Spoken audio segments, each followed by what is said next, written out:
Túlia. Meu boa tarde aí para todos e todas. Hoje é dia 13 de outubro de 2011, quinta-feira. O verbete é o de número 2083.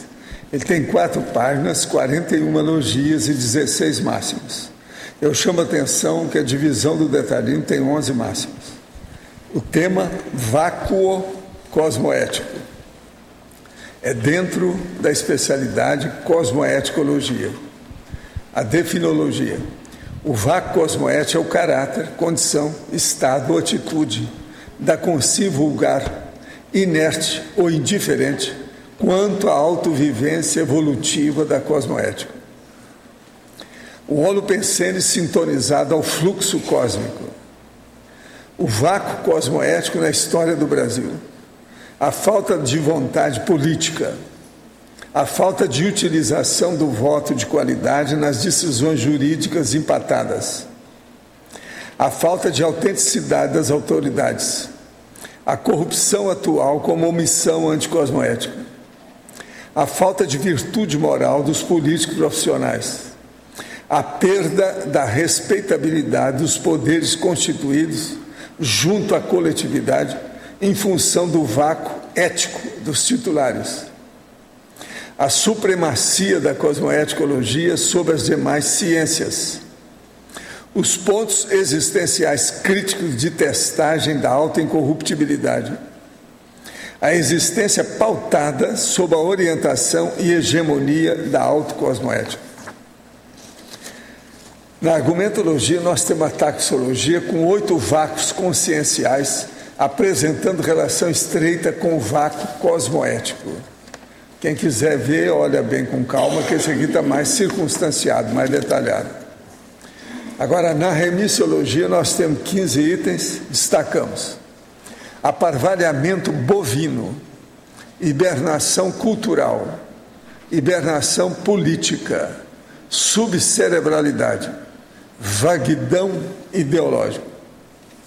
A condição pessoal do vácuo cosmoético se insere entre as mais lastimáveis nas avaliações conscienciometrológica urbi et orbi, exigindo tal assunto magno ampla divulgação educativa. Como encara você o vácuo cosmoético? Tal assunto já participou das pesquisas conscienciais empreendidas por você? Agora, questionologias aqui. Tenho 32 anos e sempre pratiquei técnicas de meditação e de estímulo dos chakras desde 1997. A partir de 2003, comecei a perceber pontos brilhantes na cor violeta que surge e logo desaparece em geral nos dias em que estou mais em harmonia interior ou lucidez durante o dia. Gostaria que me explicasse que poderiam ser esses pontos brilhantes. Quando o ponto é autêntico, ou seja, parafenomenal ou parafenomênico, ele diz respeito à ectoplastia. Então é preciso ver o seu processo ectoplástico para ver se isso é real. Entrei em contato com a Conscienciologia em 2010 e comecei a fazer EV, frequentes, a partir de setembro desse ano. Pois não, olha, bom proveito, que você alcance grande êxito, o mais depressa possível. Good luck. Uma amiga da minha avó sonha com pessoas mortas e sofrimento e acorda angustiada. Qual é a causa e como se resolve isso? Olha, a causa aí pode ser apenas um processo dela devido ao processo de idade ou qualquer coisa nesse sentido. E pode ser também algum problema de assédio. Aí precisa de ver. A gente tem que sonhar com as pessoas, mas não pode acordar angustiado. Quando é assim é porque tem assédio. Isso às vezes pode ter até uma projeção, mas nesse caso seria projeção pesadelar, é negativo. Outro, especificamente na fatologia, poderia nos explicar melhor o vácuo cosmoético na história do Brasil, segunda e terceira linhas? A colonização portuguesa, a vinda da família real portuguesa, fugida de Portugal para cá, ou quais outros fatores explicam essa cultura de impunidade e corrupção na qual vivemos? Seria diferente se a colonização tivesse sido inglesa ou francesa? Olha, aí não adianta muita gente falar nisso não, a gente deve muito aos portugueses. Agora, uma coisa que é um vácuo foi no Brasil é que nós tivemos uma escravatura que foi talvez a última a ser desfeita. Foi a que demorou mais. Isso é uma vergonha para todos nós. Agora, esse processo de ser inglês, ou ser francesa, ou ser portuguesa, isso é relativo, porque quem tem que mudar as coisas somos nós. A hora que acabou o domínio dessas colônias, da colonização, dos colonizadores, quem tem que mudar somos nós, a culpa é nossa. Não vamos culpar os portugueses por isso, não. Com isso, eu não estou puxando bravo para a minha sardinha, porque eu tenho o nome Vieira, não. E o meu nome Vieira tem base até, vamos falar franco, judaica. Outro, o professor poderia comentar sobre o filme Além da Vida, Hereafter, do diretor Clint Eastwood. De acordo com o paradigma consciencial, achei o filme fora de série e muito útil para estudos e debates. Olha, eu não tenho ainda gabarito para explicar, porque eu não cheguei a estudar o filme ainda com calma. Você também não, né? Preciso examinar com calma, eu ainda não vi isso. Outro, as consciências ressomam com o energossoma programado para durar o tempo previsto de vida determinado durante a programação patrocinada pelos amparadores? Não, o tempo varia demais, porque tem muito acidente de percurso dentro da vida da pessoa, acidentes, doenças, processos íntimos da pessoa e outras coisas mais. Devido a esse fato, forma-se a aura escura na região da cabeça e a espessura do cordão de prata próxima à nuca diminui e fica fino quando se aproxima da soma da consciência? Não, aí varia, depende da pessoa, isso tem uma série de condições, as energias variam ao infinito, tem muita coisa nisso. E esse processo de você colocar cor nisso, isso é relativo. A tendência quase sempre é um processo de fazer como se fosse uma sombra. Quase sempre ela é escura, mas é mais assim, um processo de sombra. Quase sempre. Outro, estou participando da CIP como voluntário à distância. E hoje listei alguns dos fenômenos parapsíquicos que já vivenciei, muitos deles a partir dos 10 anos de idade. Os mais antigos são EQM, por acidente doméstico, intuição, déjà vu, poltergeist, retrocognições. E os mais recentes a partir do final da adolescência, clarividência, precognição, telepatia, psicografia, projeção consciente, bilocação e psicometria. O senhor poderia relacionar tais fenômenos com o nível do curso intermissivo? Não, isso varia infinito. A primeira coisa é o seguinte, o que você já escreveu? O chefe teve tanto fenômeno, como é que você fixou isso? Já fez algum artigo? Já escreveu algum verbete aqui para nós? Tem algum livro escrito? Isso tudo é que é importante. No livro Projeciologia, capítulo 42, Autoscopia Externa, você cita alguns intelectuais que em sua análise tiveram autoscopia verdadeira e real pelo simples fato de tais personalidades terem escrito sobre o assunto. Também afirma que é inadmissível que os mesmos tivessem patologias causadoras de autoscopia falsa, citadas no capítulo. Dentre tais personalidades está o romancista Fyodor Dostoiévski. Dentre as patologias está a epilepsia. O que ocorre é que Dostoiévski era epilético, coisa que você declarou ser inadmissível. Então, mais provavelmente, sua autoscopia era patológica. De que modo o professor explica esse erro no livro? Falta de estudo, conclusões precipitadas? Não, é a vovozinha sua. Vamos examinar o livro com calma, tá? Eu agradeço muito a sua crítica, isso é muito importante, mas não é bem assim, não. Vamos examinar isso.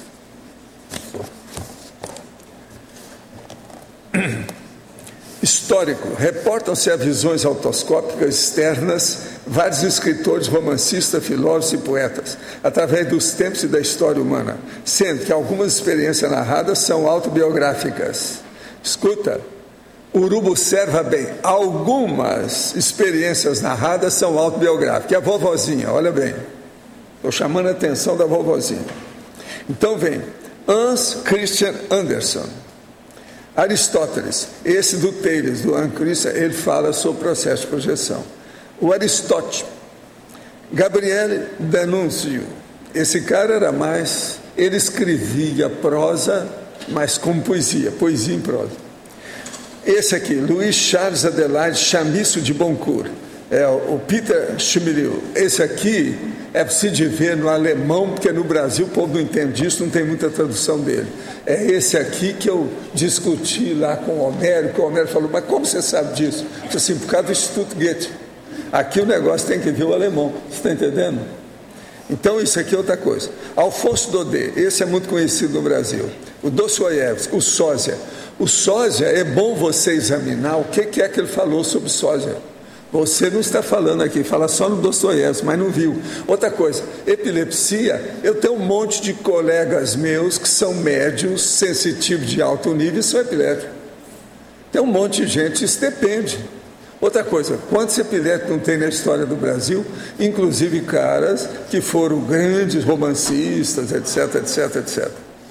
O Goethe, as obras, o Theodor Amadeus Hoffmann, esse aqui também é terrível, por causa do processo da baratosfera, os contos dele é tudo baratosfera.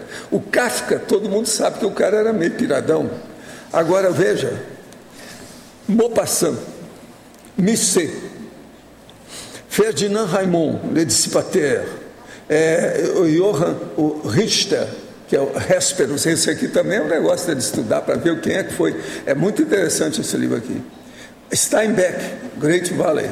Agora veja, todos esses falaram, alguns tiveram experiência por eles, mas eu não estou falando aqui que são todos eles que tiveram. Houve alguma interpretação forçada da sua parte sobre isso.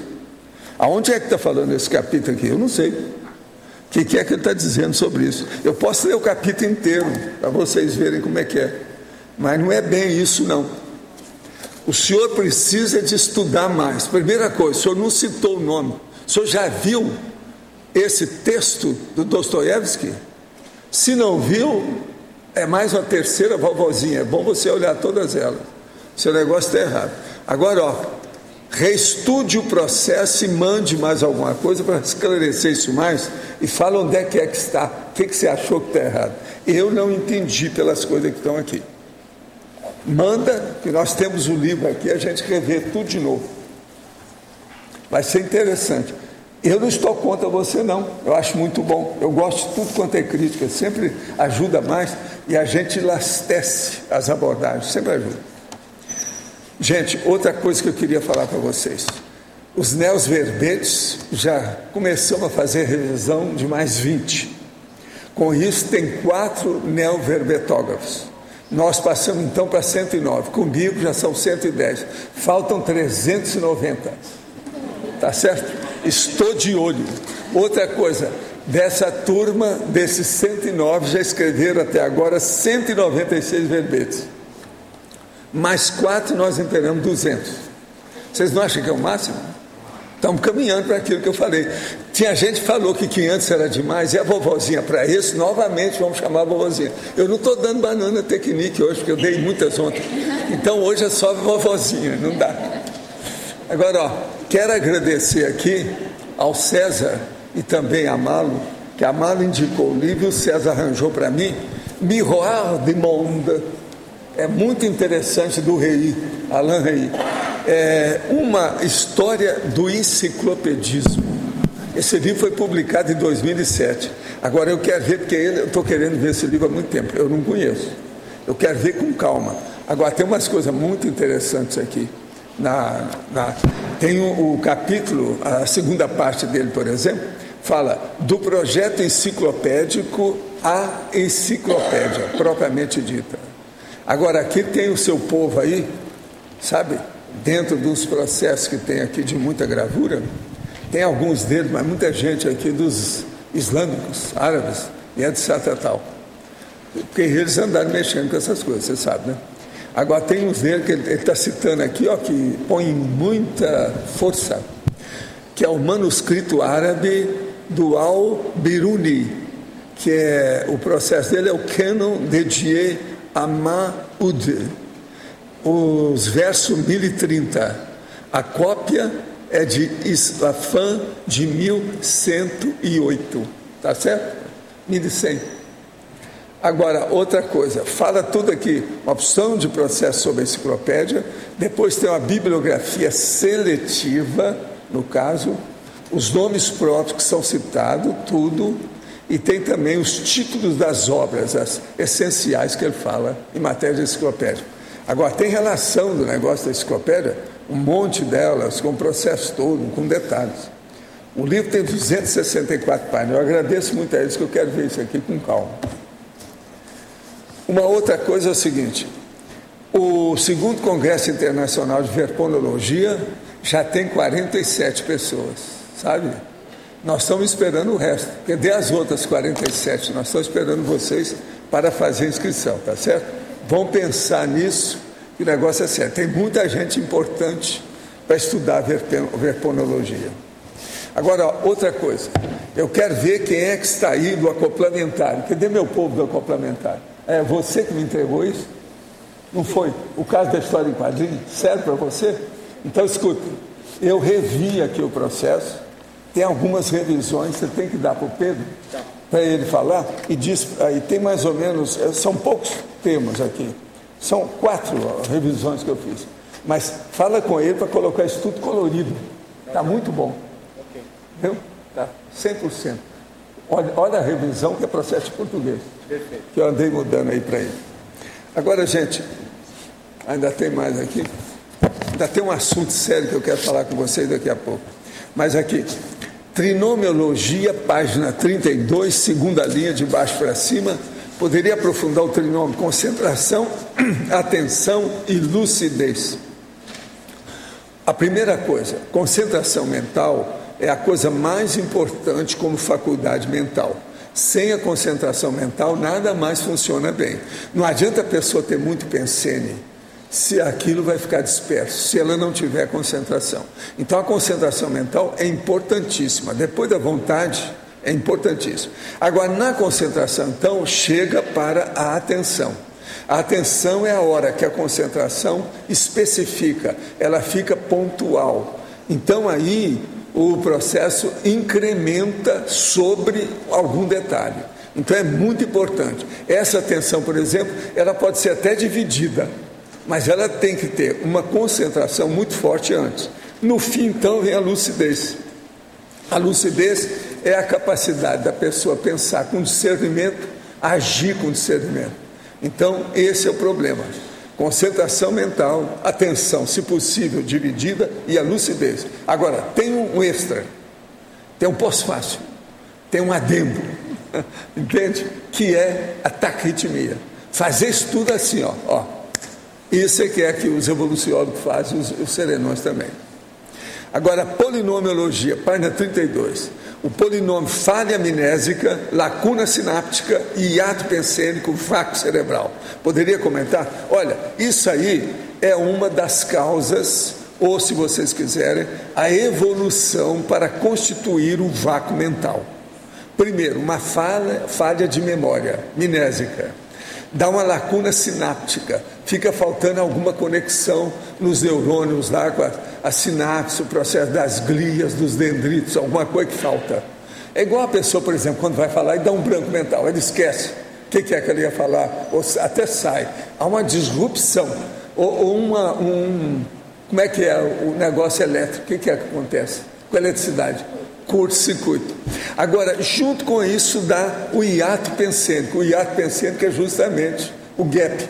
Esse gap tem muitos nomes que a gente pode fazer em matéria de omissão. Eu mesmo ia falar aqui, deixa eu aproveitar para falar. Só aqui eu vou falar 13 que tem no verbete de hoje. Vácuo, forfé, gap, hiato, vazio, omissão, lacuna, desfalque, falha, falta, brecha, truncagem e ausência. Tem mais. Eu coloquei 13, que eu ainda não tinha acabado a listagem. Tem mais. Então, com isso, nós vamos entender o processo do vácuo cerebral. Então, vamos entender. Primeiro, há uma falha mnemônica. Depois, uma falha neurológica no sistema nervoso central, nos hemisférios cerebrais. Depois, um hiato pensênico, quer dizer, fica um gap, um vazio na pensenidade da pessoa. E ali é o vácuo cerebral que constitui, é isso que eu estou falando. Você perguntou justamente a síntese do processo patológico que nós estamos falando aqui hoje. Outra aqui. É mesmo possível a vida em Marte, Júpiter, Saturno, conforme afirmam alguns livros psicografados por Chico Xavier? Não. Muitos deles quiseram mostrar nisso apenas o processo extrafísico. Fisicamente, tudo indica que não tem nada disso. E outra coisa, tem muito livro desse que é exagerado, inclusive do Chico, da mãe do Chico, tem livro que ele recebeu, do Hercílio Mais, sobre Marte, e outros mais. Até Allan Kardec tem umas bobagens disso. Todos eles têm coisa boba. Eu nunca recebi nada sobre isso em matéria de mensagem, nem de livro. Eu sempre achei que isso tudo também é bobagem, né? Por mim, eu nunca recebi, eu acho que já não deram mesmo, porque eu ia dar conta.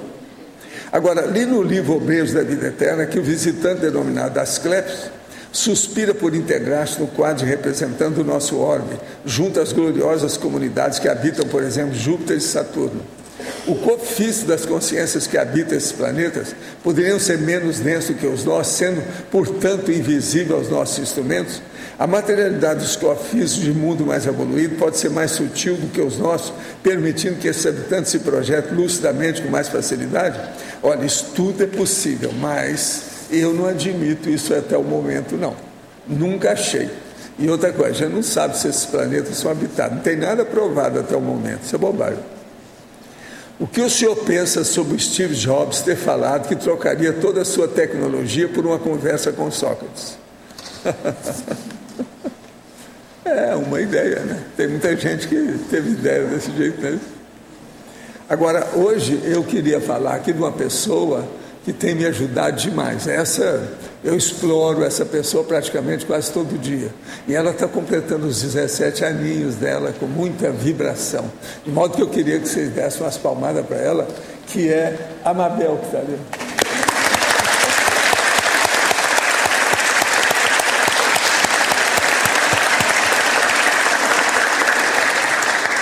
Agora, gente, eu queria falar para vocês outra coisa. O nosso amigo Osmar, lá, que estudou durante tantos anos o Cristo Espera por Ti, dessomou ontem à noite, lá em Valença. Então a Malta até articulando para ver se vai alguém lá, ela lembrou até da guia lá, sabe, a nossa amiga, para ver se vai lá, no enterro, etc., porque ir até lá é muito difícil, por causa de avião, depois tem que pegar carro, qualquer coisa nesse sentido. Mas ele estava muito doente, ele estava até para fazer uma viagem à França. Agora preciso saber como é que ficou o caso do dicionário dele, que estava acabando, para ver se está pronto, como é que é. Isso eu não sei. Agora veja, o Osmar estudou os casos do Cristo Espera por Ti, que foi mensagem que eu recebi, né? um romance. E eles agora estão tentando fazer um filme. Agora, por incrível que pareça, durma com barulho desse. Me falaram que a Gazetinha tinha falado do meu nome, eu não sabia o que era. Então, comecei a procurar. Hoje eu achei um negócio que está aqui naquela seção Opinião Espírita deles, que eles estão falando que acaba de lançar um livro chamado O Filme dos Espíritos, inspirado no Livro dos Espíritos de Allan Kardec. Mas o livro não foi inspirado no Livro dos Espíritos. Ele foi inspirado numa mensagem que eu recebi. Mensagem do Hilário Silva. Você está entendendo? Que está aqui o livro, aqui a primeira edição, está aqui, tudo bonitinha, o capítulo que eles fizeram o livro, e eu, de número 52, todos os números pares foi eu que recebi, todos os números foi o Chico. E aqui eles falam assim, baseado numa história real narrada em um dos livros psicografados por Francisco Cândido Xavier. A vovozinha, porque o Valdo também estava lá. Mas eles falam aqui depois, em seguida. Eles falam, a história que inspirou o filme pode ser vista no capítulo 52 do livro Espírito da Verdade, obra ditada por espíritos diversos por intermédio dos médiuns Francisco Cândido Xavier e Valdo Vieira, intitulada Há um Século. O texto é de autoria do espírito de Hilário Silva. Agora veja, está tudo errado ali os negócios, porque primeira coisa, o que eles falaram no início não corresponde ao segundo, mas o segundo é que é verdade. Aqui, ó, o capítulo é esse, há um século. E outra coisa, eles basearam isso aqui para fazer o enredo do filme. E eu agora quero ver esse filme para ver como é que ficou. Agora, eu não vou ler tudo aqui para você, mas o caso é o seguinte, a mensagem que eu recebi do Hilário Silva, nessa situação toda aqui, é que Allan Kardec, o codificador da doutrina espírita, naquela triste manhã de abril de 1860, estava exausto, acabrunhado, fazia frio. Muito embora a consolidação da Sociedade Espírita de Paris e a promissora venda de livros escasseava o dinheiro para a obra gigantesca que os espíritos superiores lhe haviam colocado nas mãos. A pressão aumentava, missivas sarcásticas volumavam-se à mesa.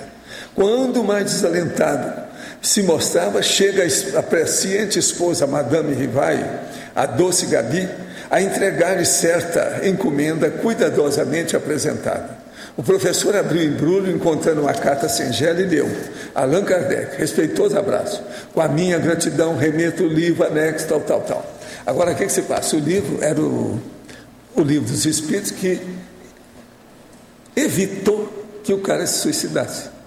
Agora, o melhor da história é o seguinte: no fim, havia ainda, lá, depois que o cara escreveu, está assim: o codificador desempacotou então um exemplar do livro dos Espíritos, ricamente encadernado, em cuja capa viu as iniciais do seu pseudônimo, e na página do frontispício, levemente manchada, leu com emoção não somente a observação a que o missilista se referira, mas também outra em letra firme, entre aspas: salvou-me também, Deus abençoe as almas que cooperaram em sua publicação, José Perrier.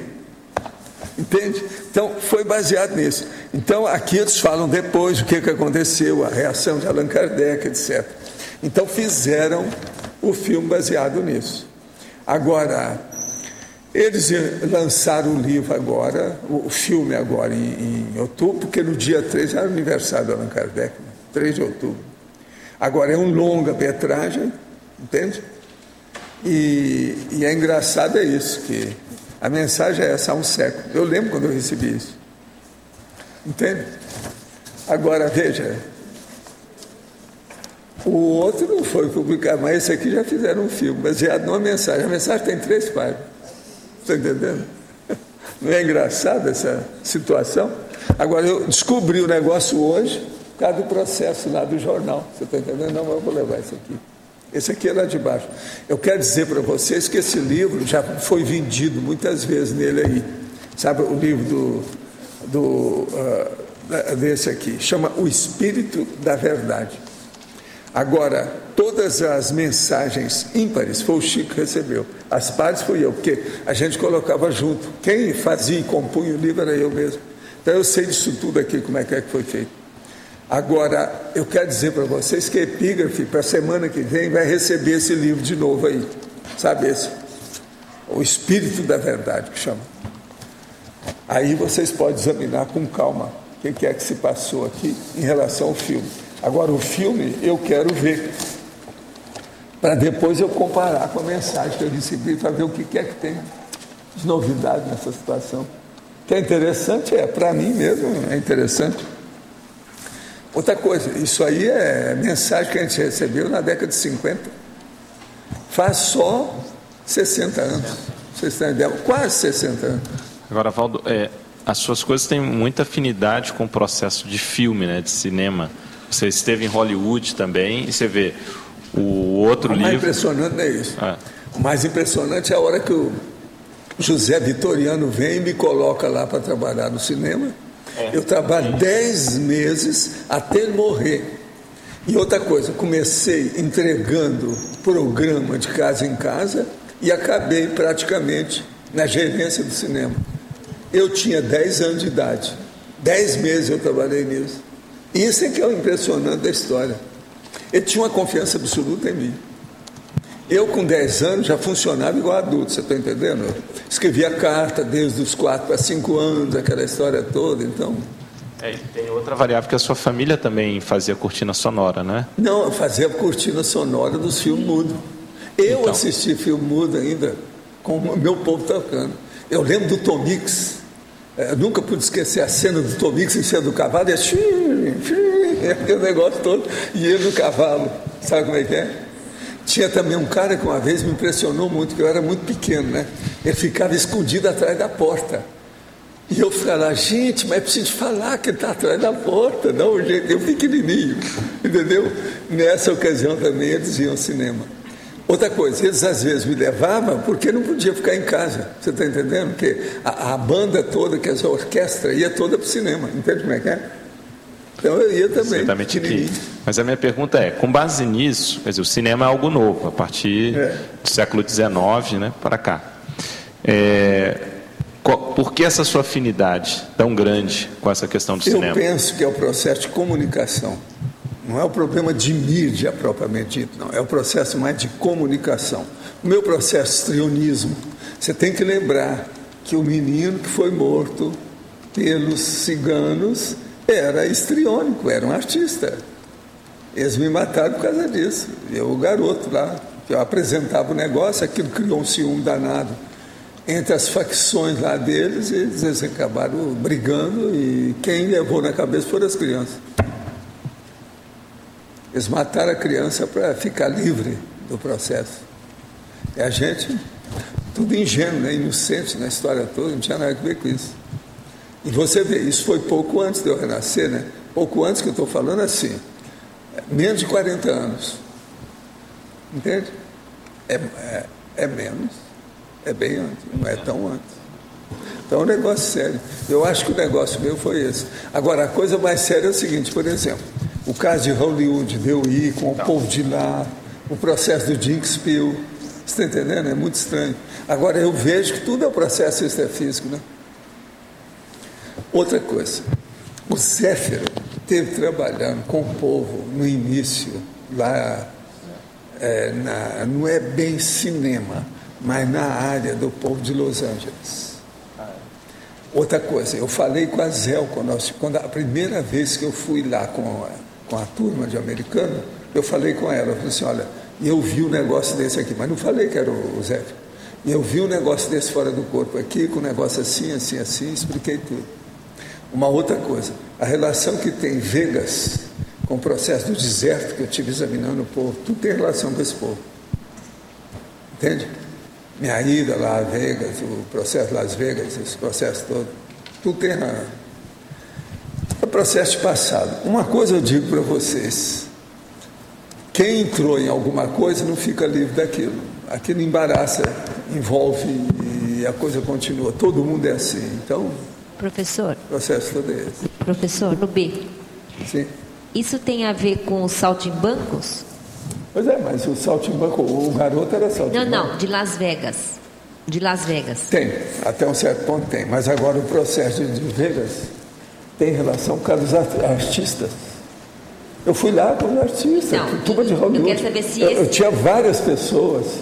O dia, por exemplo, que caiu lá o jackpot para mim, que fez aquela barulhada que todo mundo socorreu, tinha o povo tudo, quer dizer, tá de Hollywood, estava comigo, eu estava com eles. Então esse pessoal de Hollywood tem a ver com os saltimbancos de outras vidas. É a mesma turma. E outra coisa falando um negócio sério ainda. Uma das festas que eu participei em Hollywood, mais sérias, foi do camarada que já tinha ganho mais de um Oscar em matéria de música. Você está entendendo? Aquilo é um negócio muito sério. Foi uma das coisas mais assim, ribombantes da história que eu vi nessa questão de Hollywood nos períodos que eu estive lá. Aquilo me chamou muita atenção. E foi nessa festa que eu também ganhei o sorteio do negócio na televisão colorida. Agora, o que tem a ver o deserto com essa história que o senhor comentou? O deserto. O senhor falou que tem um povo do deserto. O que tem a ver esse povo com a história? Esse povo do deserto tem relação porque isso é turma da Inglaterra, é o povo da Europa que foi para lá. Eu chamava que era o Grey People. Então, isso tudo tem relação. Outra coisa, Vegas é deserto, né? Você sabe que foi feito o negócio no deserto lá. Lá é um calor de morte. Agora, as questões do Arizona, por exemplo, lá, o Hoover Dam, você sabe que é igual aqui, né? É um lugar que foi feito uma usina. Então, estancou a água toda, fez aquele processo todo. O Hoover, que é aquele presidente dos Estados Unidos que fez, foi a primeira grande que fizeram no mundo. Eu estive na Hoover Dam. Os caras lá, faz tanto calor, aquilo que me impressionava, que eles andavam sem camisa. Só de calção, porque não aguentava. E andava armado de calção. De calção. Eu nunca vi isso em parte nenhuma, nem no filme americano depois disso eu não vi. O cara, presta atenção, de calção e bota. Peladão. E com aqueles big armas de tudo quanto é jeito. Agora, professor, do calor. Esse povo da Inglaterra, esse Grey People que o senhor sempre fala, tem a ver com saltimbancos também ou não? Em parte tem. E eu acho que também tem uma relação muito séria com os ciganos. Igualzinho aquele cara também da Europa que me abordou em Lisboa e Porto, que eles consideraram que é o homem mais rico, o cigano mais rico da Europa. É aquele cara que me procurou. E procurou com a família, para eu ver como é que era, para ver o homem lá que eu precisava de ver a família dele, para dar força para a família. Era um processo moral com a família. E outra coisa, as concierges já vieram tudo para me ajudar, porque eu cantei a pedra, que é uma coisa que eu não costumo fazer, mas o amparador falou, não, pode firmar o compromisso. Então eu falei assim, mas o senhor precisa de ir lá agora, é hoje, porque ele está para morrer. Eu falei assim, ele não vai morrer enquanto eu não for lá. E com o dedo desse jeito no nariz do homem. Eles me falaram, não, pode ficar aqui porque ele não vai morrer, ele vai te esperar. Então eu falei, claro, assim, ele não vai morrer, ele vai me esperar. Vocês sabem que eu fui lá, né? Logo no outro dia o cara morreu. Agora eu fui para acertar a situação, ele ficou melhor, deu a visita da saúde para ele. Está entendendo como é que é aquele negócio da visita? Ele melhorou, conversou com a gente, vieram os filhos dele, a mulher, o povo todo lá. Tudo, na hora. E é isso que eles queriam. Eles queriam que eu fosse para fazer a junção. Uma outra coisa, esses ciganos chegaram lá, sabendo tudo a meu respeito. Eles conheciam minha biografia na mão. E eu não falei nada, né? O negócio da Catalunha, eu não disse nada na minha vida, nem nada. O que é? Mas então vocês vejam, isso tudo é o mesmo ramo. Ninguém foge do que é. Aquilo aparece. Quando você menos espera, aquilo reflui, vem à tona. Você está entendendo como é que é? É o repuxo do próprio passado. Não tem jeito. Vem. Professor Valdo. O senhor falou que teve uma relação, enquanto sendo Zéfiro, o senhor teve relação com o pessoal de Hollywood? Eu não entendi. Não é de Hollywood, Los Angeles. É lá da área da Califórnia. Eu estive mexendo lá. E eu vi umas coisas que haviam. Agora, há umas coisas estranhas. Eu também vi os negócios, nessa ocasião, lá no Hawaii, o Havaí, como a turma fala aqui. Agora, o que se passa? Mais tarde, mais ou menos nessa ocasião, na década de 60, deram para a gente, e eu estava no meio dos americanos, uma vivenda, que é uma verdadeira mansão, no Hawaii, para a gente ficar o tempo que quisesse. E foi nessa casa que eu passei muito mal pelo seguinte: tinha tudo quanto era biscuit, obra de arte, pequena e grande, tudo quanto era lado, até os vitrôs eram de arte, uma loucura aquilo. E eu, do meu tamanho, tinha dificuldade de andar ali. Falei assim, eu estou macaco na casa de louça, não sei o que eu faço aqui dentro. Então eu chegava lá, arranjava uma poltrona e ficava quieto para conversar com os outros. Não levanto, eu não quero, qualquer coisa vocês mexam, porque eu estava com medo de quebrar alguma coisa da casa do homem, como é que ia ser? E outra coisa, a gente estava com a chave da casa, não tinha ninguém. Se quebrasse alguma coisa, como é que fica? Agora, negócio de milionário mesmo, o problema lá, sabe?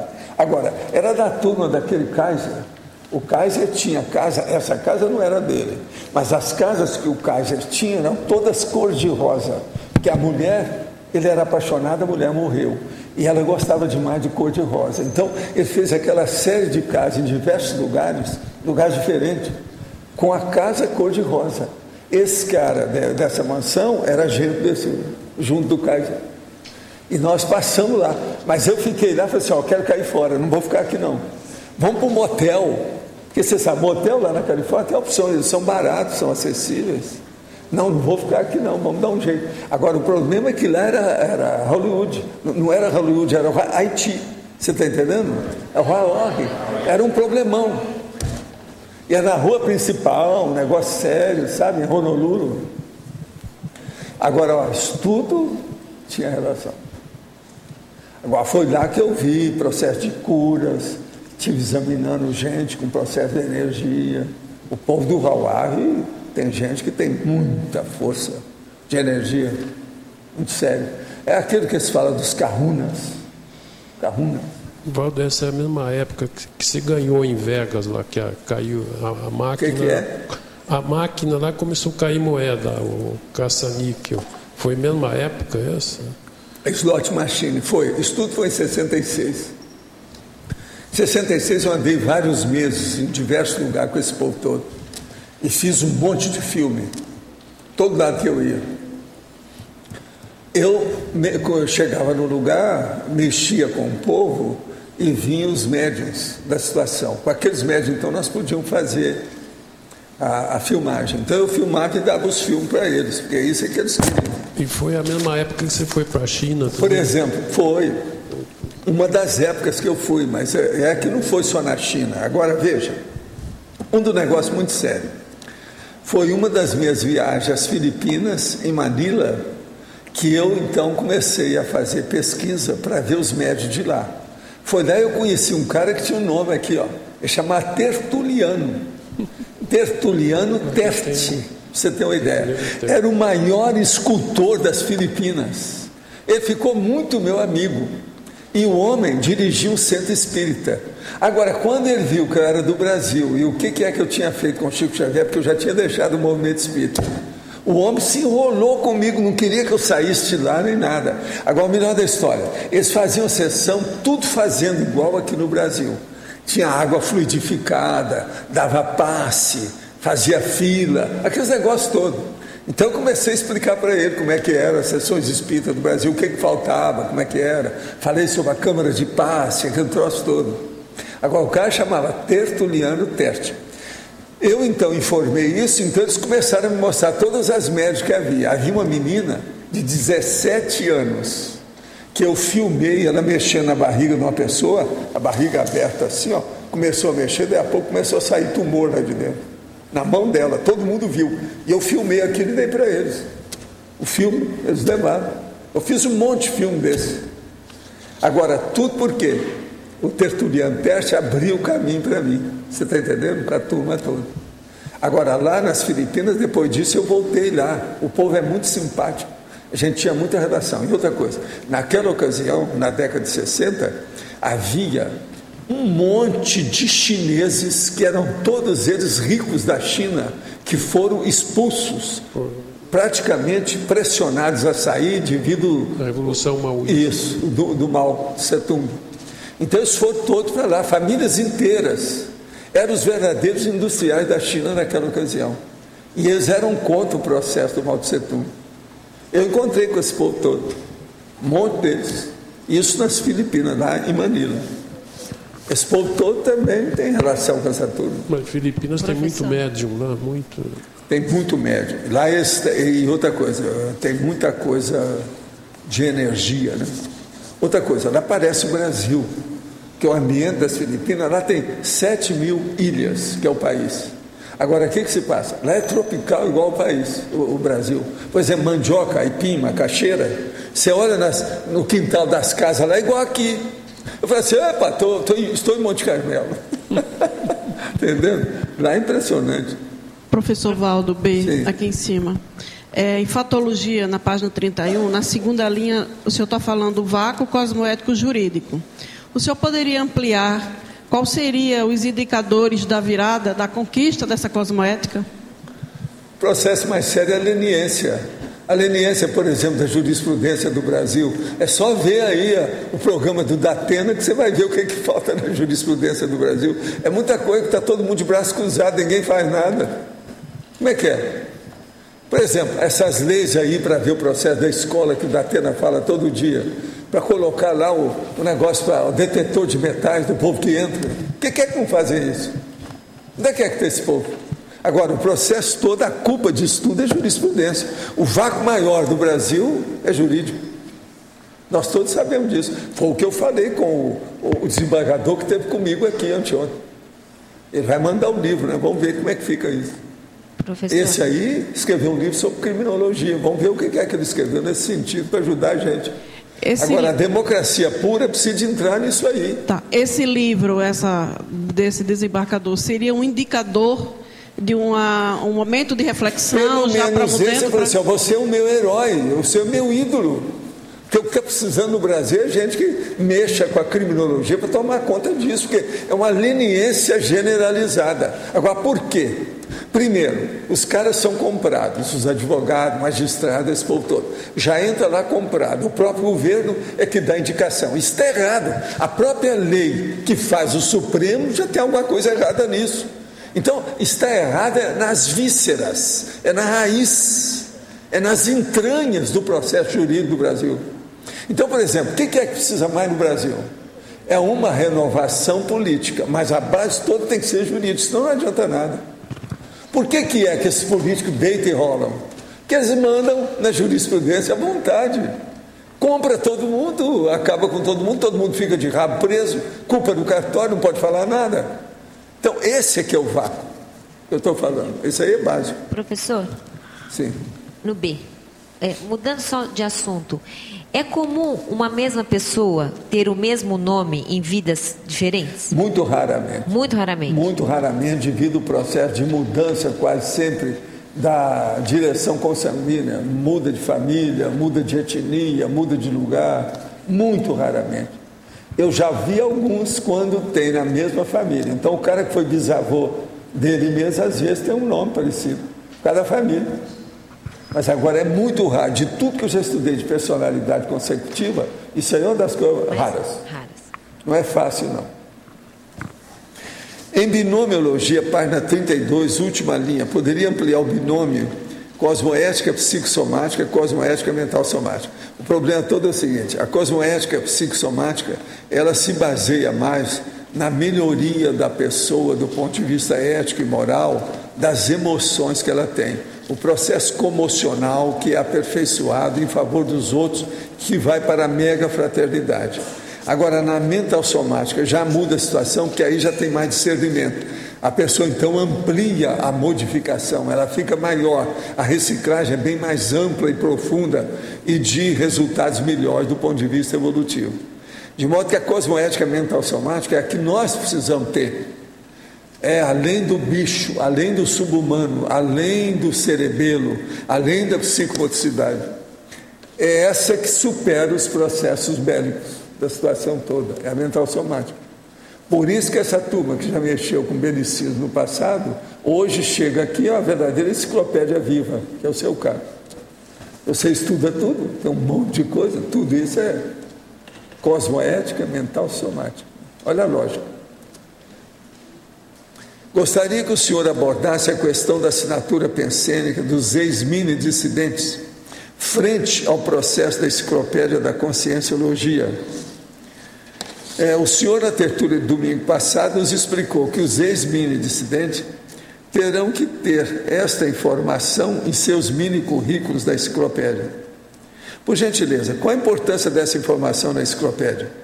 Ela é muito importante, porque a pessoa, senão nós vamos confundir o povo. Eu não gosto de confundir leitor nenhum.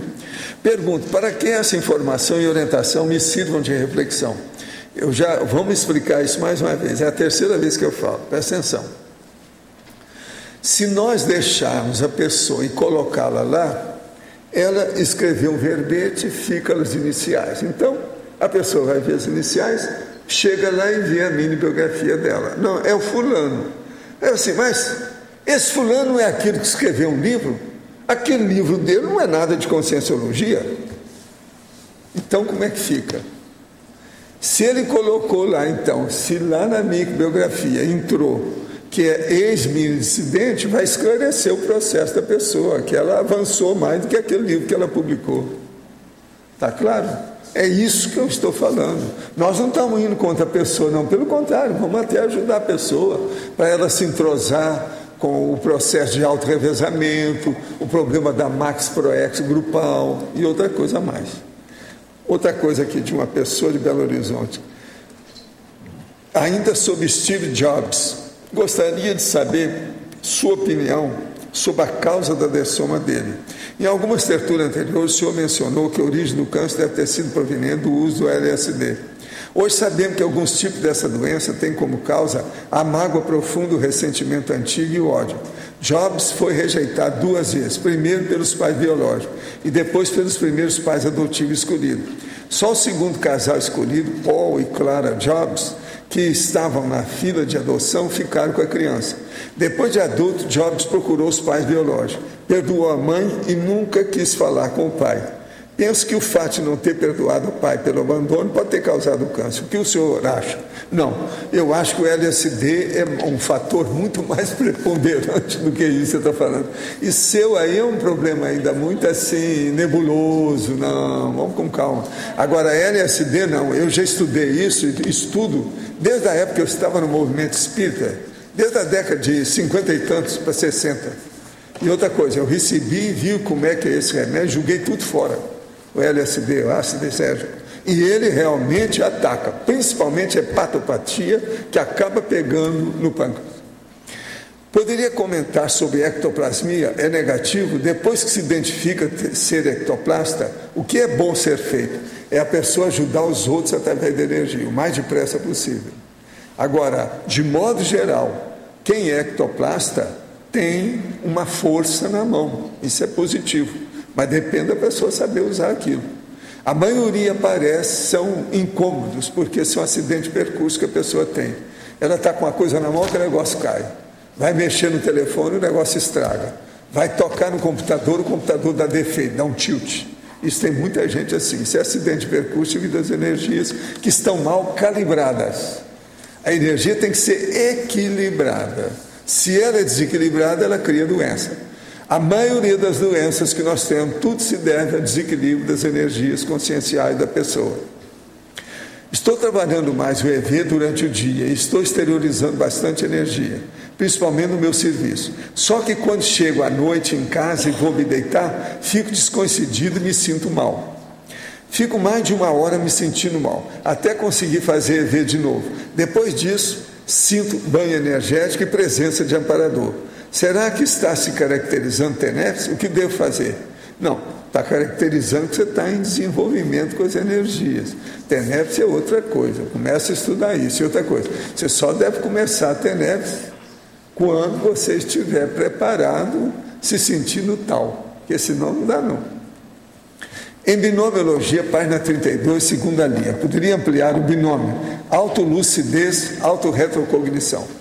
O problema todo é o seguinte: quando a pessoa aumenta a lucidez dela, dentro da lucidologia, ela fica aware, ela fica autoconsciente das coisas, ela tem mais percussiência sobre os temas que ela está estudando, isso é a autolucidez.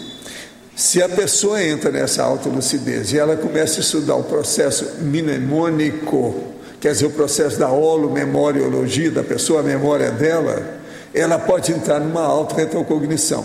A autorretrocognição é melhor do que fazer outras coisas que pode sugerir acontecer no futuro.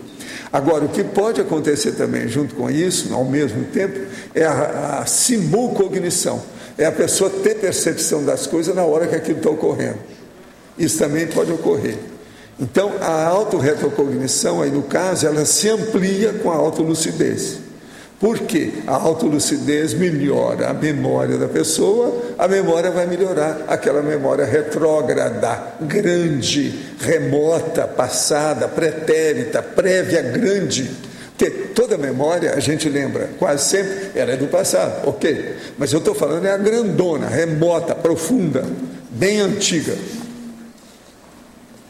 Eu assisti o filme, o tal. Ele é bem intencionado, mas infelizmente é muito fraquinho. O roteiro é mal alinhavado e arrastado. Os atores amadores, os diálogos fraquinhos, ou seja, fizeram um filme de qualquer jeito. Estão entrando porque os filmes outros do Chico Xavier, as coisas do nosso lar deram certo, estão entrando em qualquer filme. Esse aqui foi feito aí, para o brasileiro mesmo, então deve ter sido. Então é uma pena. Eu ainda não vi o filme, não. Mas eu vou ver o filme para me ver com calma perante a história do Hilário Silva. Agora, o Hilário, ele já escrevia, porque Hilário quer dizer cômico, né? Alegre, né? Então já era de propósito, muita coisa dele tinha, mas ele escrevia coisa muito dramática. Tem coisas, os livros deles são terríveis. Tem um deles que chama Almas em Desfile. Qualquer um pode ler, que é diferente desse. E tem A Vida Escreve também. Agora, esse aqui, ele entrou com uma mensagem isolada dele. Ele não escreveu o livro inteiro, são vários autores, são uma antologia. Agora, aqui o outro. Poderia falar um pouco sobre as técnicas projetivas dispostas no livro Projeciologia? A maioria delas é de sua autoria? Não, o que eu quero dizer é o seguinte, eu não coloquei técnica nenhuma lá que eu não aprovei vivenciando. Eu primeiro vivenciei e depois eu coloquei. Em suas projeções, o senhor dispensa o uso das técnicas ou teria alguma que melhor funciona com o senhor? Não, atualmente eu só faço projeção quando os amparadores permitem. Eu sou pau mandado. Eu sou quase que boneco de ventríloco nessa questão atualmente, que eu estou trabalhando demais do ponto de vista físico com os processos mentais somáticos. Então isso aí, e outra coisa, eu tenho o FIEX, então isso aí cria um problema, as duas coisas são terríveis. Tenho 83 anos e frequentemente ao cair da tarde tenho sensações como medo, aflição, angústia e tristeza. Bocejo muito, sinto frio e tenho enjoos. Quando ocorre é sempre no mesmo horário, entre 17 e 18 horas. Tenho isso há muitos anos, peço a sua avaliação. Olha, isso aí precisava de ver por quê, mas teria que examinar a sua vida com mais calma. O que é que os psicólogos ou psiquiatra examinaram com você isso aí? Tem que ver. Teria que estudar com os consciências terapeutas nossos também, para ver o que é que faz. Esse negócio com horário marcado é muito esquisito. Uma outra coisa, esse horário 17 a 18 horas é quando começa o horário da angústia humana. É a Ave Maria. É o processo da angústia humana. É decidir com calma com isso aí, tem que examinar o que é isso. Entende? Não, a gente aqui fala tudo na cara, né? Impactoterapia, soco na cara, fratura exposta. Não é isso? Então aqui precisa examinar com calma. Aí tem que ver mais detalhes do assunto. Está muito assim, ampassão, muito superficial. Não dá para a gente dar palpite nisso, dar opinião, não. Agora, gente, voltando ao vácuo cosmoético, como é que vocês estão aí com a sua cosmoética? Sem vácuo ou com vácuo? O vácuo, com vácuo, sem vácuo. Agora, você já falou 2 vezes esse vácuo cosmoético na história do Brasil.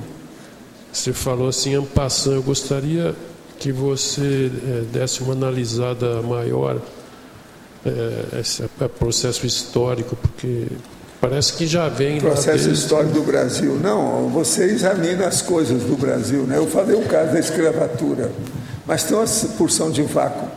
Por exemplo, por que esse processo jurídico no Brasil que ninguém toma uma providência? O processo, toda essa renovação que tem, política, econômico-financeira, jurídica, que o Brasil precisa. Eles estão falando nisso há quanto tempo vocês estão ouvindo falar?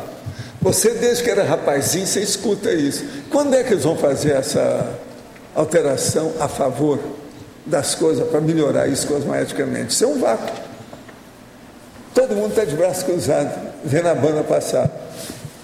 Como é que fica? Esses conluios políticos que devem vir já desde a época da República, até antes, eles acontecem assim no Brasil. Quer dizer, a corrupção come solto já desde lá, né? Parece. Né? Agora, isso deve ter uma raiz profunda aí. Tem. Agora, o brasileiro, eles andaram estudando muito dentro da sociologia para falar as raças que eles juntaram no Brasil que não eram boas, mas isso é errado. As etnias, por ter o índio, o africano e o português.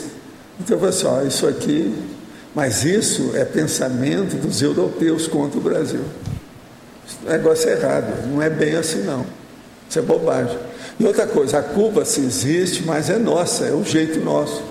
É o processo do idiotismo cultural nosso. Esse negócio, por exemplo, da gente dar tanto valor para futebol e para carnaval. Isso é idiotismo cultural. É vácuo cosmoético. É um problema cultural que os europeus botam como raça.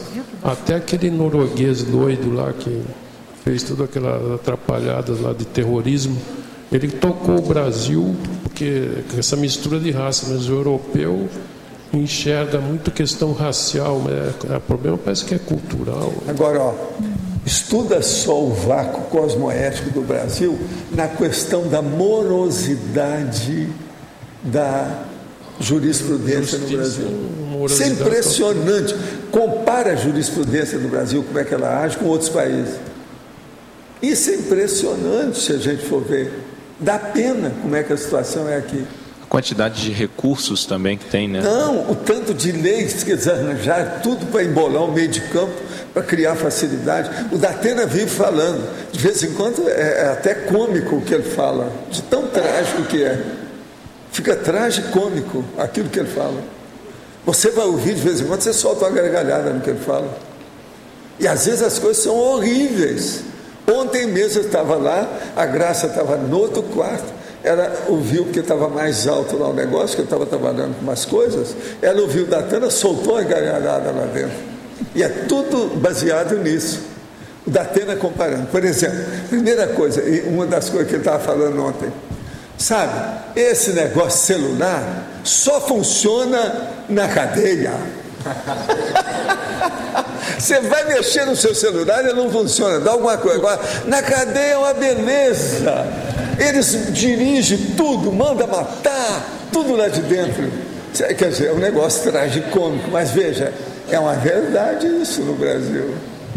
Dentro do presídio de segurança máxima, todos os celulares funcionam bem. Eles comandam o crime de lá. Toda a organização do crime é comandada lá de dentro, uma beleza. Agora, você vai mexer no seu, tem sempre um tilt, está faltando alguma coisa. É de rir, né, o negócio. Mas veja, ele estabelece certas associações de ideias que são óbvias. Você está entendendo? Não tem jeito de fugir. Agora, é por isso que alguns dos advogados que eu já falei sobre o Datena acharam ruim eu falar. Cara, é muito preconceito. Ele está falando a verdade a respeito da jurisprudência. Eu já vi gente falar assim, mas... Talvez seja o cara que mais fala a verdade sobre jurisprudência no Brasil. Eu já vi gente estranhar, mas o Val está assistindo esse tipo de programa? Então. Há muito preconceito nisso. Agora, Val, falta... Eles têm feito agora na Band algumas enquetes. Né? Você já viu aquilo? Então o negócio vai aumentando. Aquilo tudo parece que tudo é real mesmo, né? Sim. Então eles pedem a opinião, daí a pouco o negócio está em 2.000, em alguns minutos. Vai pela internet, tudo já eles informam. Agora, Valdo, essa questão do vácuo cosmoético no contexto da política é muito devido também à falta de seriedade, né? A gente tem visto agora, que é um fenômeno recente, essa questão das celebridades que eles estão captando aí para se filiar a partidos, né? Essa semana eu estava vendo uma dançarina de Axé Music que eles estão chamando lá para se candidatar lá pela Bahia. Então, quer dizer, a gente tem lá Tiririca e tem outros exemplos. Agora, ó, eu estou esperando aparecer a Louraça, lá da Itália, para se candidatar. Sim, Titiolina, Titiolina. Vamos ver a Titiolina brasileira, essa ainda não apareceu. Pode ser que seja aquela da escola lá que mudou toda, fez plástica. Pode ser que seja aquela que vai ser a Titiolina. O brasileiro então, imita falta tudo. seriedade nisso, né? Até porque agora eles puxam votos e transferem para outros, né? Agora, eu acho que daqui a pouco nós vamos ter um belo elenco de atores lá na Câmara dos Deputados. Tem palhaço, tem músico, tem tudo. Pois é, já tem tudo. Jogador daqui a pouco de futebol. Pode fazer uma, né? Pois é, mas em vez de fazer um time de futebol, fazer uma comédia, uma tragicomédia, com esse povo todo. Todos os papéis podem ser exercidos, já tem profissionais adequados. São todos profissionais, alto nível. Mas então... Professor, eu cheguei um pouquinho depois, não sei se já foi na etimologia, na terceira linha, do idioma, está tudo junto. Ah, sim, não, nós já sabemos disso. Já. E outra coisa também, tem vacuolizar, que está repetido, nós também já vimos. A gente está olhando isso tudo aqui. Ok. Calminho. E lá na fatologia, terceira linha, de cima para baixo, a falta da vontade política, eu gostaria que o senhor ampliasse um pouquinho, que eu me considero ainda uma analfabeta política. Pois mas a falta de vontade política é uma das coisas que o povão gosta de falar. Está faltando vontade política, então ninguém toma providência. Não é no sentido de falta de conhecimento, de falta de atitude política. É falta de vontade da pessoa fazer alguma coisa. Ela está de braço cruzado, não quer fazer nada. É aquilo que eu falo, está vendo a banda passar, faz nada. Ok. Eu entendi que fosse a falta de atitude. Não deixa de ser uma falta de atitude política. Por isso que ela ainda tem vários daqueles, vamos dizer, líderes ancestrais jurássicos lá, representando a gente em Brasília. Tem vários líderes desses que são jurássicos, tudo dinossauro. Sim. Vocês sabem os nomes. Tem uns que estão dando sarna lá, o negócio não é fácil. E o senhor poderia ampliar um pouquinho, por favor, em pensenologia, holopensene sintonizado no fluxo cosmoético, no fluxo cósmico, na última linha. O holopensene sintonizado ao fluxo cósmico. Fluxo cósmico, sim. É o que precisa. Sim. Então, mas a gente identificar conseguir ficar nesse fluxo e... É a hora que você viu que você está ajudando os outros. Olha bem, se a sua ação, o seu ato, sua manifestação acabou ajudando os outros, você está no fluxo cósmico. Esse aqui para a pessoa, o mais fácil que tem para a pessoa ver isso. Está sintonizada. Ok. Está equilibrada, está no caminho. Professor. Ajustadinha. Professor Valdo, sim. Em cima. Olha, o seu verbete está muito bom. Eu gostei demais dele. Não é assim? Eu estou falando já que você não falar. Muito obrigado. Professor, muito obrigado. Professor, eu pensei que se eu estivesse falando do meu verbete da próxima lista. Assim, ó. Pois é, nós estamos esperando. Eu estou aí. Está na lista. Eu estou na lista, é o próximo. Está na lista. Eu vi seu nome. Mas fala aí. O que é outro?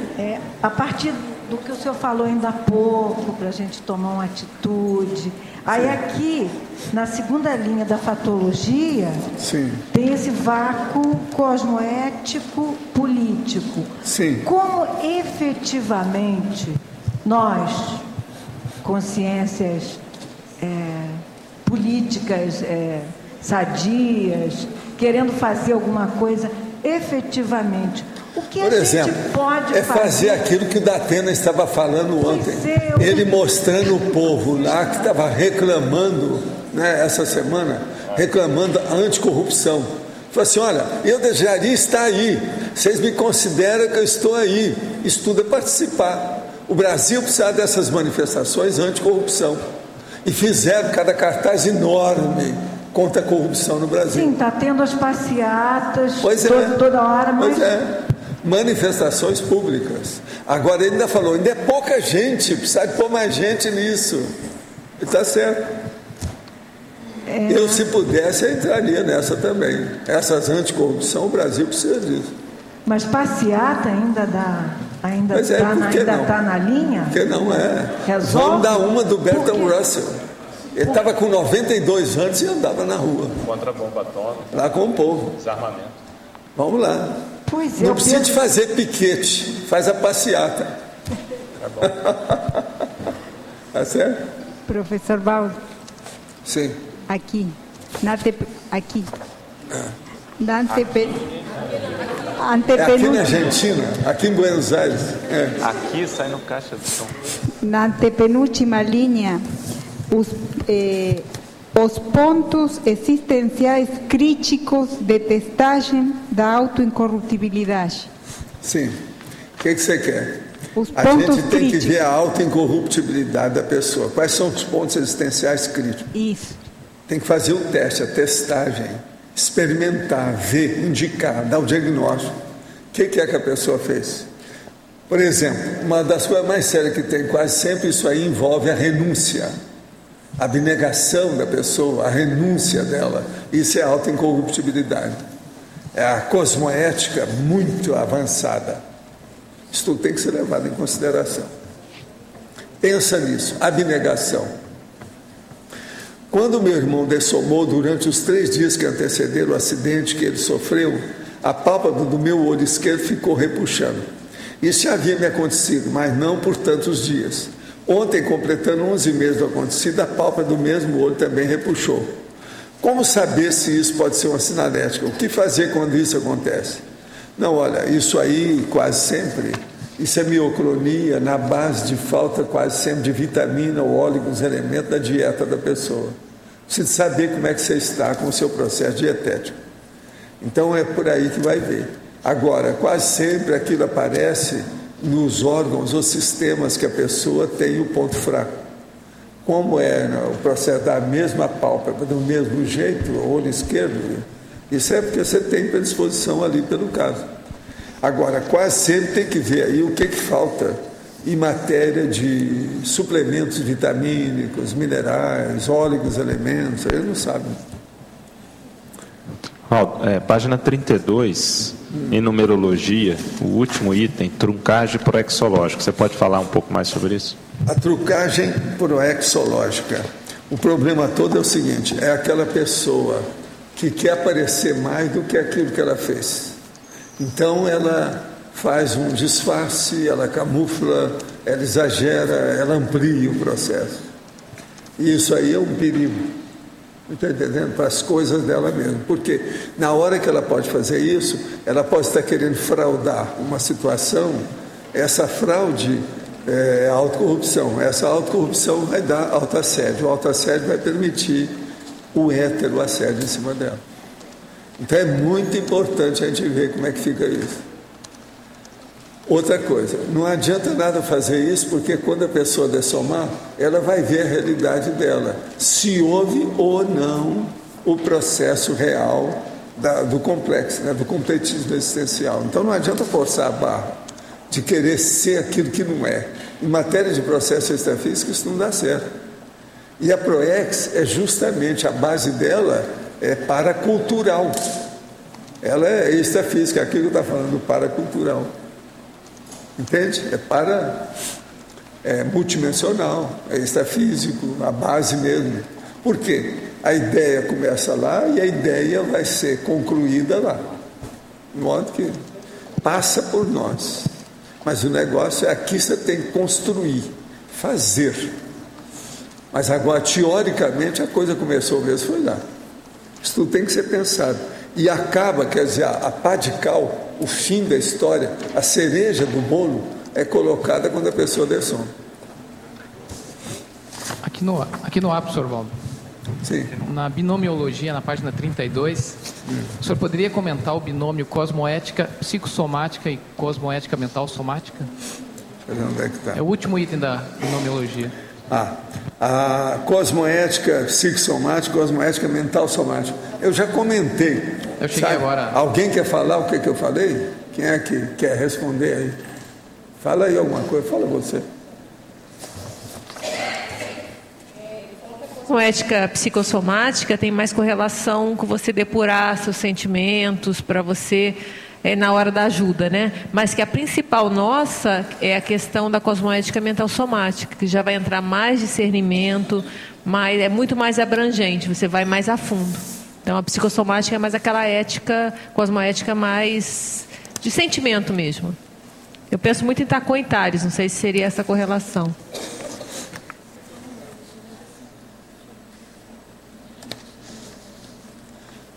Nós ainda damos mais 3 minutos para vocês. Olha lá.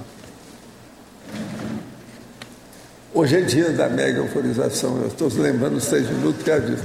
O que você quer? 3 minutos para 3 minutos, então. Na página 32, interaciologia, a interação consciência política, prática cidadã. O problema todo é o seguinte: essa interação está muito na ponta das conversas todas que tem. O que se mais fala no Brasil é processo de reinserção do povo, cidadania, prática cidadã e outras coisas mais. E isso vai aumentar a consciência política. Mas eles só falam isso visando a consciência política do partido aí do governo, com as coisas todas. A maioria, roda a roda, está nisso. Então, é necessário ver essa interação da consciência política com a prática cidadã, mas de uma maneira avançada, cosmoética, maior. E é isso que a gente colocou aqui. Agora, você não acha que uma das coisas que mais se fala no Brasil, atualmente, além do processo da ecologia, é a cidadania? Está na ponta, já faz alguns anos. Então, é uma interação para ver, dentro da política, se a pessoa vai falar, tem que falar nisso. pouco se vivencia mesmo para valer o conceito de cidadania. Faltando é isso, entende? A gente entender isso aí. Vamos começar a estudar. É o jeito. Mas então, vamos ver.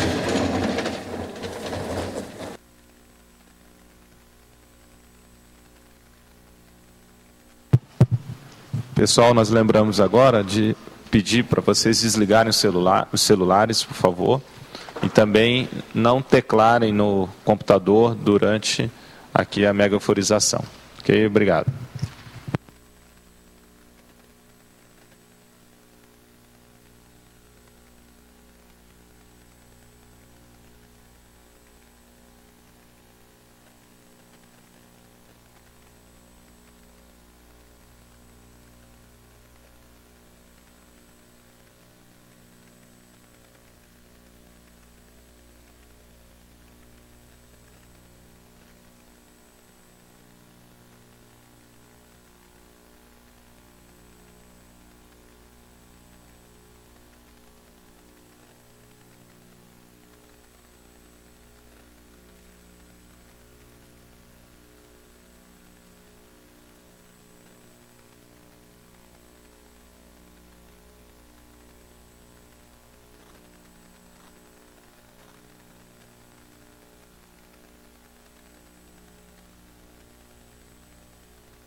Então, Rosa, como é que foi lá?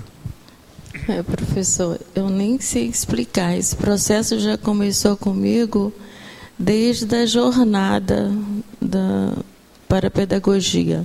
Estou me sentindo assim muito grata pelos recebimentos que eu tenho tido através da entrada na Conscienciologia, oportunidade de desconstruir uma consciência mais velha e recomeçar com uma consciência mais nova, né? Desconstruindo o passado.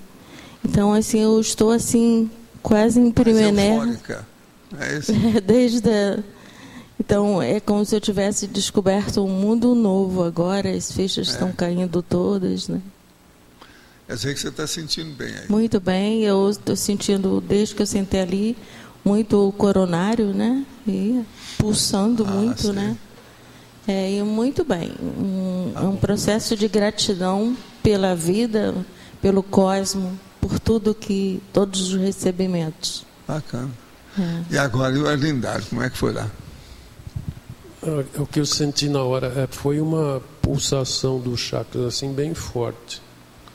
É aquela coisa intermitente. Você deu energia aí para valer. Senti bastante energia. Você sabe, aqui não adianta muita conversa, o negócio é energia mesmo. Não, aqui não tem filosofia. Aqui o processo é prático. Mas você sentiu o campo, né? A força do bastante campo. Né? E pulsava o tempo todo. É pulsante. Agora, e você, Felipe, como é que você foi?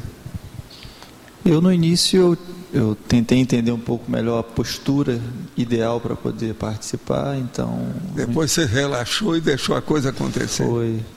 Mandou brasa. Senti melhor os chakras superiores, então... Foi? Você sentiu? Você está sentindo bem agora? Estou sentindo bem. Tá. Vocês formam um trio muito bom, cheio de energia. O campo estava muito positivo e forte. E outra coisa, eles instalaram tudo rapidinho, sem problema, sem interferência, sem nada. Foi fácil. Agora, também, né, vocês são experientes, né, todo mundo, até o Felipe é experiente dessas coisas. O cara está estudando há muitos anos nossos processos, sabe tudo, né? Sua responsabilidade é grande, chefe. Por coincidência, professor, o Felipe foi assim, um dos patrocinadores pela minha vinda para Foz. Ele foi me visitar em casa. Quer dizer que está tudo em casa, é isso? Falar sobre o ECP2. Né? Então eu sou muito grata a ele também por isso. Quer dizer que estão acertando, né, as contas. Isso é importante. Obrigado, gente. Valeu.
Então, como é que foi lá você?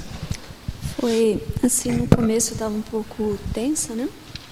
Aí demorei um pouquinho para relaxar. Ah, tá. E depois, assim, eu senti subitamente, assim, uma mudança.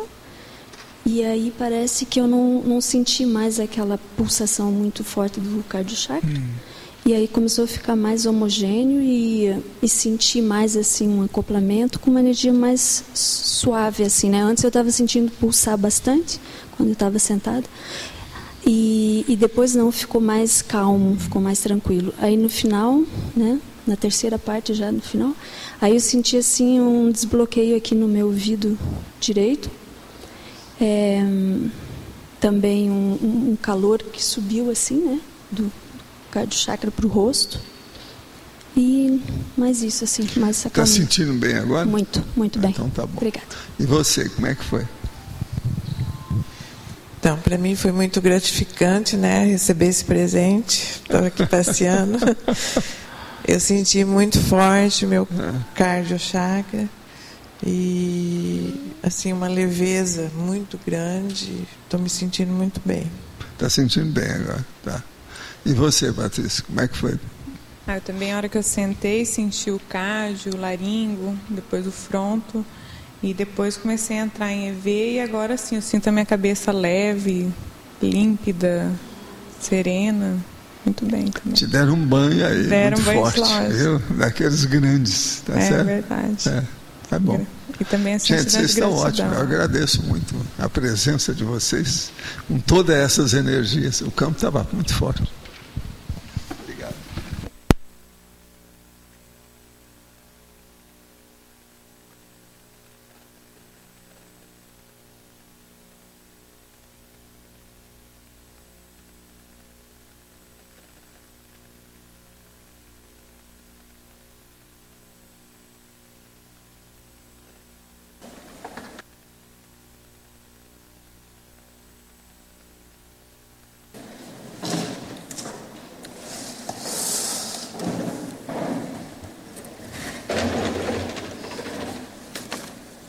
Voltando ao vácuo cosmoético, nós ficamos aonde?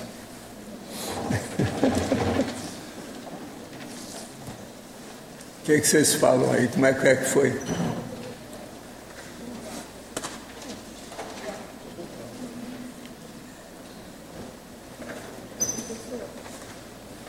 Voltando àquela questão da cosmoética psicossomática, mental somática, a gente poderia fazer uma associação das centrais extrafísicas diretamente, quer dizer, a central extrafísica da fraternidade mais para essa cosmoética psicossomática e a da verdade mais para essa mental somática, ou não tem nada a ver? É mais ou menos por aí. Mais ou menos por aí, né? A Verpon tem relação com a central da verdade, entende? É aí que a gente tem que ver. Agora, a assistência toda que tem é a da fraternidade, só que mexe com a energia. Porque se fosse assim, a gente poderia associar o PEN sem o N, né? Então é uma associação direta. Se naquela esterilização a gente está carregando mais numa coisa, noutra ou noutra, automaticamente... A gente não pode fugir disso, né? Todo mundo precisa disso. É o processo da energia, porque a energia é a alavanca, a ferramenta que a consciência tem no cosmos. Agora, a questão da fraternidade é o convívio, é o modo de conviver. E a verdade é mostrar a realidade, os fatos para fatos, a realidade que a gente vive. Então veja, isso está super entrosado uma coisa com a outra, praticamente não falta nada.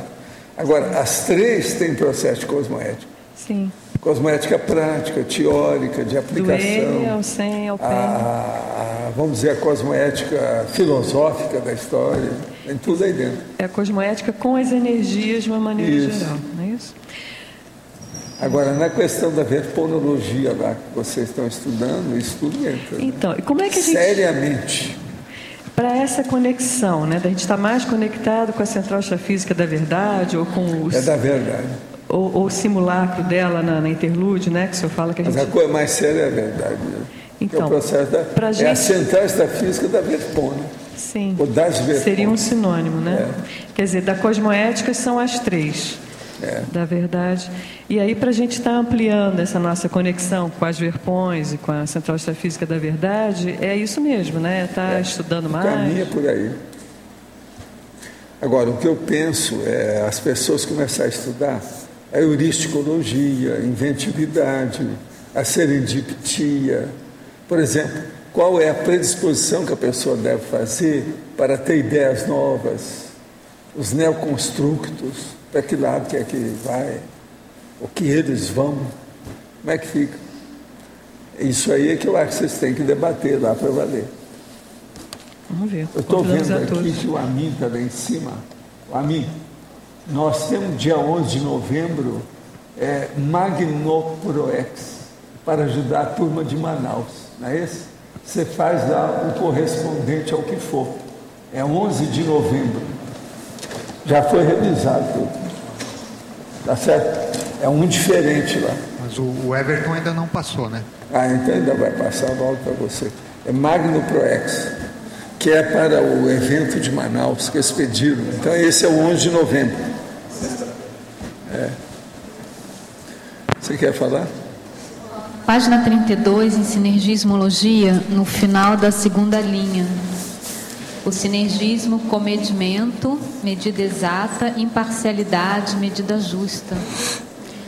O processo é o seguinte: comedimento é uma medida exata da situação e a imparcialidade é a medida justa. Um aqui tem a justiça, né? E o outro tem a exatidão. Um é a ciência e o outro é a jurisprudência. É a base do processo, vamos dizer, sinérgico. É a medida exata com a medida justa. Isso é que seria o ideal para nós todos, né? Fazer tudo desse jeito, né? Eu confio em você, você tem tentado fazer isso. Pois é, eu particularmente acho tão difícil, assim, professor Paulo, como é que a gente inicia a exatidão e a justiça. Nessa medida exata e nessa imparcialidade? Pois é, o processo todo, a coisa mais séria que tem aqui, é que para você usar a justiça, é necessário ver as condições que isso pode representar. Por exemplo, os efeitos, as derivações, porque envolve outras consciências. Na hora que envolve, é difícil de você saber esse nível da imparcialidade que você tem. Para você ser imparcial em certos casos, você tem que estabelecer um limite, uma raia de manifestação. Você não pode passar daquilo, porque senão você fica num limbo ou numa condição, vamos dizer, dubitativa, de impasse. Você não sabe se está correto ou se está errado. Então, nessa hora, o melhor é se abster. Então, a imparcialidade mais séria é isso aqui. O comedimento é mais fácil da gente fazer, com as coisas exatas, mas agora a imparcialidade, por envolver outras pessoas, às vezes é um pouco mais complexo. Mas aí, pelo que eu estou entendendo, então, esse limite, no caso da imparcialidade, ele deve ser pautado justamente no comedimento, né? No comedimento, pelo seguinte, você tem que perguntar para você, como eu posso ajudar mais? Das opções que eu tenho, qual é aquela que ajuda o maior número de pessoas? Tá. Esse é um caminho. Esse é o caminho da imparcialidade. Matéria de justiça, a gente tem que sempre pensar em outras pessoas, porque quase sempre envolve. Se não envolve diretamente, envolve de modo indireto, nas aproximações, nas proximidades, os adjutores, coadjutores. Isso é um fato. Né? Por isso que o processo da justiça é difícil. Agora, por exemplo, o que nós estamos falando aqui já é uma justiça refinada. Não é isso que tem no Brasil. Essa grossura, esses rudimentos do problema, que é incrível, né? Até os despachos que eles fazem hoje, tem tanto despacho renquen, rastaquera, superficial, falta essência. É uma pena isso tudo. Agora, como é que a gente faz a conciliação? O senhor comentou que quando envolve outras consciências, né, na questão da imparcialidade, é importante estabelecer um limite, uma raia de manifestação. Na dúvida, você deve se abster. Para ali. Tá. A hora que você chegou, que o processo começou na dúvida, é bom não avançar. Porque senão, em vez de ajudar, você vai piorar, porque você está em dúvida. Você não sabe o que você vai fazer, como é que faz? Então, esse comedimento é justamente a hora da omissão superavitária. Omissúper é o comedimento. Então, você veja, o comedimento, ele é que estabelece esse limite praticamente. O nível que você vivencia o comedimento. Agora, você sabe, esse sinergismo, ele é muito forte. Quando a pessoa entende bem isso, a medida exata para chegar na medida justa, ela já está num nível que é o para-jurisconsulto. O processo já está lá no para-direito há muito tempo. Não acha? É um negócio bem avançadinho. Pois é. Professor Valdo, Sim. Aqui no ar, o senhor acabou de falar assim, a respeito do comedimento, da justiça no Brasil, né? E citou esse país. O Brasil é novo, né? Praticamente, politicamente falando, mas o senhor acha que dentre o universo aí, existe algum país cujo senso de justiça... não, isso tem. Não? Olha os países nórdicos, esses menores, país menor que tem menos população, a demografia é menor. E qual o Eles fator? têm muito mais equilíbrio que o Brasil, não pode nem falar. E qual o fator? A educação? A primeira coisa é a educação. Sem educação nada funciona. A evolução é a educação. Mas tudo é conversa fiada. Não adianta falar em ética demais se não tem educação. Sim. Até eu estava pensando, aí quando na página 32, interaciologia, né? A questão da interação consciência política e prática cidadã. Poxa, não tem como a gente ter esses dois binômios, esse binômio, e dentro da nossa consciência como cidadania, como cidadãos, se a gente não tem educação. Na base, vamos fazer uma consideração assim. Hoje, né, em que o mundo corre rápido pela tecnologia, mas voltando lá atrás, né, décadas lá atrás, a sua, a minha, onde a gente não tinha tanto, mas a gente tinha a questão da cultura, da leitura, onde a escola não se priorizava. A supercomunicação trouxe muita bagunça na cabeça do povo. Exatamente. A gente não tem. É o processo da supereducação. Exatamente. A internet ajudou demais para um lado e piorou muito para o outro. Porque a questão... Nós sabemos disso, mas isso tudo é evolução. Isso veio para ficar, é daí para mais. Então o negócio é relaxa e aproveita, vamos dar um jeito de melhorar isso, vamos dar um jeito de falar que o Ministério da Educação tem que melhorar e não tapear os outros. Exatamente. Agora, o processo todo tem que melhorar com as escolas. Essa indústria da educação, isso tem que diminuir e dar oportunidade para que os alunos possam estudar de fato. Um aluno não se preparar apenas para o vestibular. Aluno na puberdade ou na adolescência já teria que sair sabendo como viver. Ele sai tudo na base do bullying, estão brigando uns com os outros, estão pegando revólver nas escolas. Quer dizer, no individualismo, na competição, né? Gente, nós estamos atualmente na base de matar professoras. Quer dizer, no Brasil a situação está nessa. Como é que fica isso? E de professor também agredir o aluno, né? Professora, agora veja. Como é que fica isso? Na minha infância eu não lembro de nenhum caso lá no interior que eles avançassem contra a professora. A professora era quase que sagrada. Era um ídolo de todo mundo, era um ícone. Hoje isso tudo acabou. Não tem mais. Outra coisa, não pagam nada para as professoras, não conseguem nem viver direito.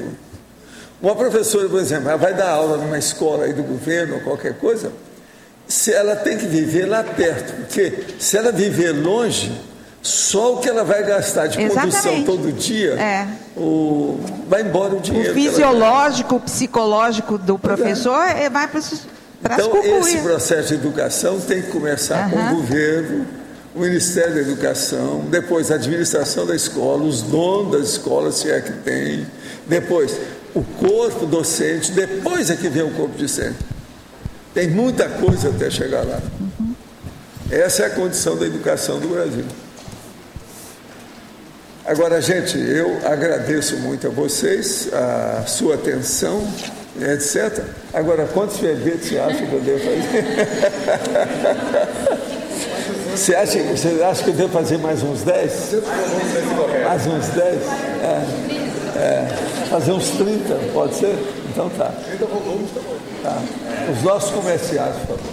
Obrigado. As pontuações de hoje: 90 assinaturas no livro de presença, 20 perguntas presenciais, 20 perguntas online, 43 votos presenciais e 8 votos online. Os recados de hoje: teremos a Mi sobre o Congresso Internacional de Verponologia, o Antônio sobre o curso Heterocrítica, a Nazaré sobre a Unicim e a Valdirene sobre o curso Acoplamentarium. Antes com vocês, o Fernando com o programa Amigos. Boa tarde. Nosso recado para o pessoal que está trabalhando para escrever o seu verbete e que precisa consultar o Holoserver, que precisa acessar a bibliomática para fazer suas pesquisas, que é a base de dados que se usa no Holociclo para a produção da Enciclopédia da Conscienciologia. Então, quem é amigo da Enciclopédia pode acessar o Holoserver pelo site do programa Amigos e pode também fazer o download, baixar a versão atual da Enciclopédia da Conscienciologia para fazer suas pesquisas.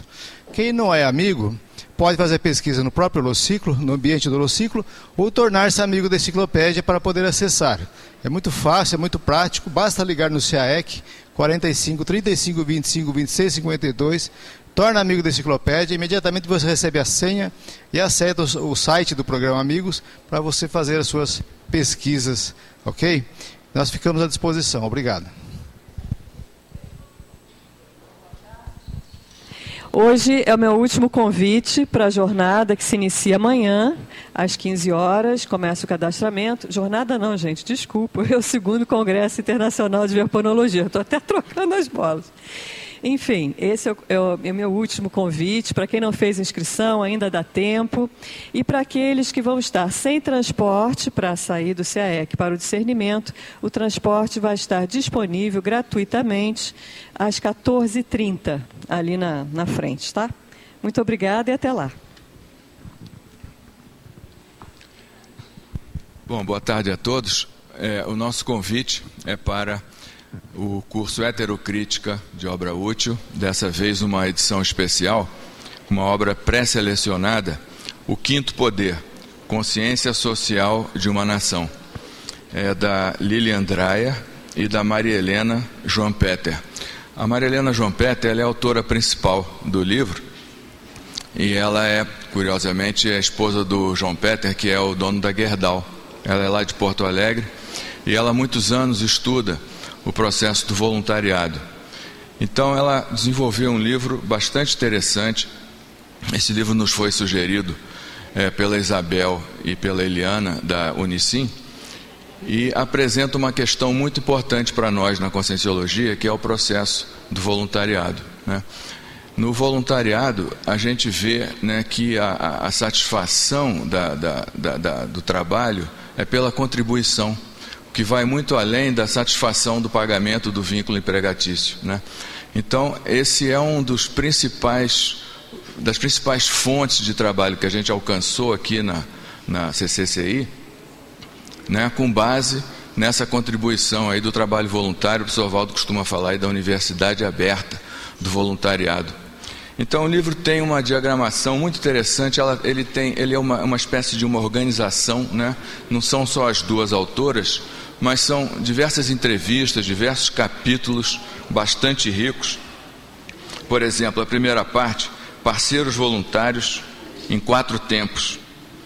A sustentabilidade em uma rede social. Pesquisa de opinião sobre trabalho voluntário. E na segunda parte, de solitários a solidários. A ética como fundamento da ação social transformadora. Os cidadãos comuns e o poder das atitudes. em busca de equações inteligentes. O prazer é a recompensa, exatamente nesse sentido aí, né, que o resultado do trabalho é com base na sua contribuição, o que é um diferencial muito grande e que a gente precisa estar atento. A ação social e a consciência de si, retomando a vida. Engajamento voluntário com projeto e resultado. A imprensa e o quinto poder, um novo contexto. Inclusive aqui uma participação do André Trigueiro, do Ricardo Azeredo e Vilmar Berna. A felicidade e o analfabetismo espiritual. Uma contribuição do Rubem Alves, educador, né? Acho bem cultivar jardins. E, por fim, o voluntariado como processo criativo de formação de pessoas. Então, o nosso objetivo é de convidar as pessoas para que a gente possa fazer esse curso dia 5 e 6 de novembro, aqui no Discernimento, com o objetivo de discutir a obra e de a gente poder apreender aí as vantagens, desvantagens e de que modo a gente pode qualificar o voluntariado no sentido de expandir ainda mais as produções da CCCI. É isso aí, fica o convite, as inscrições podem ser feitas aí na Secretaria do CEEC. Muito obrigado. Boa tarde a todos. O convite é para o curso acoplamentário, que vai acontecer dias 21 a 23 de outubro, com os EPICONs Alcir Alves e Cristina Aracaki. A temática do acoplamentário será psicometria. Maiores informações no CAEC ou através do telefone 45 3525 2652. Obrigada. E para amanhã teremos o verbete posicionamento pré-dessomático, especialidade intrafisicologia. Obrigado pela presença de todos e aguardamos amanhã.